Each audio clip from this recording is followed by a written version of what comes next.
If you ever find yourself driving north or south on Highway 95, you know you're in Cottonwood, Idaho when you see this. No, not this, that. Welcome to the Dog Bark Park Inn.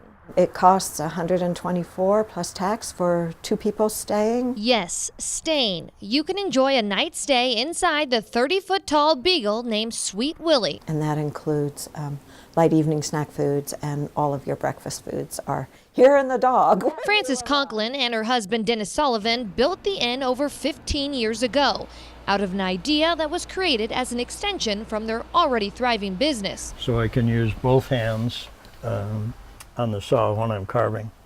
I do the head and the tail here in the bench. In the late 80s, Dennis quit his job to carve dogs for a living. Always carve dogs because I love dogs a lot, and I love the connection that we have between dogs and we people. Something he hoped would generate money, but still unsure. Never lost sight of where I wanted to be headed. It wasn't until he married Frances that his art went national, thanks to a little-known home shopping network called QVC. They sold out, and really I was speechless. Thousands of his carvings have been purchased. Even now, you can pick one up in the gift shop. You can almost hear the barking if you lean real close. If you ask Dennis what kind of wood he uses to carve the dogs, he'll tell you it starts out as ponderosa and goes through a transformation. And it changes to dogwood.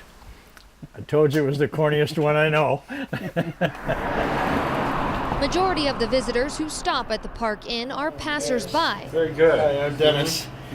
And the highlight of the place, the fire hydrant. Curious to learn more, and of course a quick bathroom break, which Dennis made possible with his unique creation to allow travelers to mark their territory before continuing on. No, I'm sorry, we're booked. If you can believe it, the Dog Bark Park Inn is booked until next year.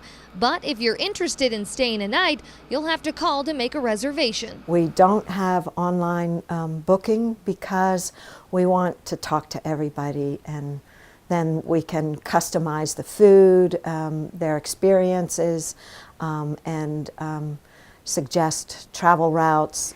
Now that we've come to an end of our unique roadside attractions series, we take a look back to all these wonderful places we've been along the way. And there's one thing they all have in common, and that is the people and the stories behind them. For the now, I'm Annie Taylor.